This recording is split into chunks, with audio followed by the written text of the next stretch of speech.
আজকে আমরা সকাল 12টায় আমরা আমাদের 3 দফা ঘোষণা করেছি এবং সেই 3 দফার সাথে সাথে আমরা 24 ঘন্টা টাইম ফ্রেমও বেঁধে দিয়েছি। গত 11 দিন যাবত আমরা এখান থেকে সেখানে দৌড়ে বেড়াচ্ছি। আমাদের এমন ক্রাইসিস, আমার ভাই কবরে শুয়ে আছে আর আমাকে চিন্তা করতে হচ্ছে যাতে এই সরকারের কোনোভাবে কোনো ধরনের অস্থিতিশীল কোনো পরিস্থিতির মধ্যে পড়তে না হয়। আমার কিসের এত ঠেকা পড়ছে যে এই সরকার আমার বাঁচায় রাখতে হবে যখন আমার ভাই কবরে?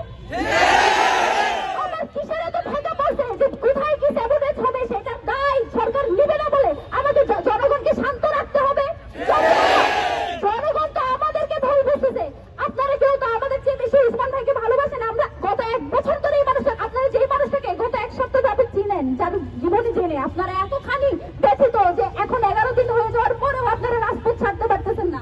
উসমান হাদির এই যে 10-11 জনের যে কোর টিম, তার যে ইনকিলাব মঞ্চ, তাদের ভালোবাসা তো আপনাদের চেয়ে বেশি না?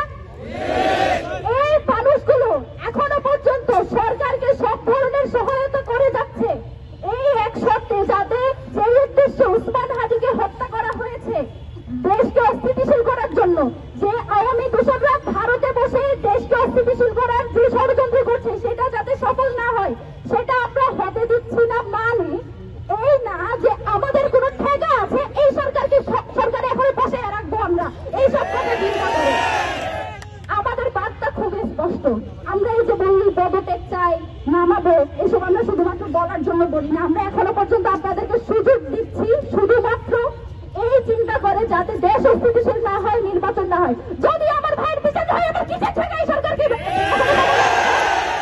যে সরকার বিচার করতে পারে না সে নির্বাচন করবে, এটার কিসের বিশ্বাস? আর আইন উপদেষ্টা, আপনি 90 দিনের কিসের ভুগিচুকি বুঝেন? আপনার ক্ষমতা আছে কয়দিন? আপনি তো থাকবেন আর 1 মাস, আপনি 90 দিনে কেমনি কথা বলেন? আপনাকে 1 মাসের মধ্যে বিচার কার্য সম্পন্ন করতে হবে। একই সাথে যে খুনিরা শুধুমাত্র সুতার ফয়সাল, সে একেবারে শেষ ঘটি, যে শেষ কার্য ঘটিয়েছে এই ঘটনায় স্পষ্টত রাষ্ট্রের একটা অংশ যারা এখনো পর্যন্ত ভারত এবং আওয়ামী লীগের পারপাস সার্ভ করে তারা এই কাজ ঘটিয়েছে। তাদেরকে যত দ্রুত সম্ভব, এই যে মিলিটারি ইন্টেলিজেন্স, তাদের কাছে সব তথ্য ছিল আমার ভাইকে কারা খুন করবে, তারা কিভাবে ছাড়া পেয়েছে, তারা যে ইনকিলাব কালচারাল সেন্টার আসছে, সব তথ্য তাদের কাছে ছিল। তারপরে তারা এই কাণ্ড ঘটতে দিয়েছে।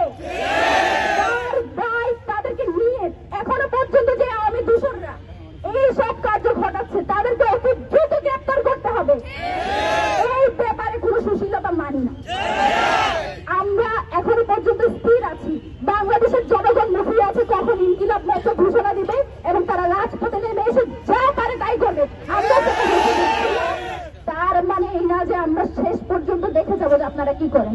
আজকেও বাংলাদেশে বিভিন্ন জায়গায় হত্যা হচ্ছে, বিভিন্ন জায়গায় গুলি করে মানুষকে মেরে ফেলা হচ্ছে। যে সরকার স্থিতিশীল দেশ রাখতে পারছে না, তো স্থিতিশীলতা দোহাই দিয়ে আমরা কি সব আটকে রাখবো? আমার কোনো ঠেকা নাই যে আপনারা আমি সরকারে বসায় রাখবো। লেখায় বাইর করবে এই সরকারের যে এই সব ব্যাপারে কোনো সুশীলতা হবে না। যতদিন পর্যন্ত আমার ভাইয়ের বিচার হবে, আমার আপনাদের সাথে কোনো সুশীলতা নাই। আমার যা হারানোর আমি হারাই ফেলছি, এখন আমার সরকার নিয়ে চিন্তা ভাবনা করার কোনো দরকার নেই। আমাদের বিচার লাগবে এবং সেটা নির্বাচনের আগে, এবং সেটা 1 মাসের মধ্যে। 1 মাসের মধ্যে বিচার কার্য সম্পাদন করার জন্য 24 ঘন্টা টাইম দিয়েছি। যদি না পারেন, আপনারা আরেকটা চিন্তা ভাবনা করতেছেন সরকার তো আর বেশি দিন নাই, মাসখানেক সময় আছে, আগে ভাগে একটু পদত্যাগ করে পালাইয়া যায়। না, আপনাকে আমরা পালাইতে দিব না, দিচ্ছি না। কোনোভাবে যদি ভাবেন যে আস্তে করে পালাইয়া যাবেন, এইটা হবে না। আপনি যাবেন, যাওয়ার আগে বলে যাইতে হবে যে এখানে কে আপনাকে কাজ করতে দেয় না, কার কারণে কাজ করতে পারে না, কার সাথে লিয়াজু করে আপনি এইসব কাজ করতে পারেন। এটা আমাদের স্পষ্ট দাবি। ইনকিলাব মঞ্চ আগামী, আমরা এখন থেকে আমাদের লাগাতার কর্মসূচি থাকবে যতদিন পর্যন্ত না সব পুরো সিন্ডিকেট, বারবার বলছি, শুধুমাত্র ফয়সাল সুদের একমাত্র না, তাকে কোনো বন্দুকযুদ্ধের মাধ্যমে দেখতে চাই না, সে বিদেশে থাকলে দেশে আনতে হবে। এবং বারবার বলছি, পুরো সিন্ডিকেট মাথা থেকে শুরু করে শেষ পর্যন্ত যে যা আছে প্রত্যেককে আইনের আওতায় আনতে হবে। আপনাদের কাছে আমাদের অনুরোধ, বিভিন্নভাবে স্যাবোটেজ করার চেষ্টা করছে, বিভিন্নভাবে আমাদের এই যে কার্যক্রম সেটাকে প্রশ্নবিদ্ধ করার চেষ্টা করছে। এই স্যাবোটেজগুলো কারা করে আপনারা জানেন না? জানেন না কারা কারা বিভিন্ন মধ্যে ঢুকে সহিংসতা তৈরি করে আন্দোলনকে অন্যদিকে ডাইভার্ট করতে চায়? আপনারা জানেন না?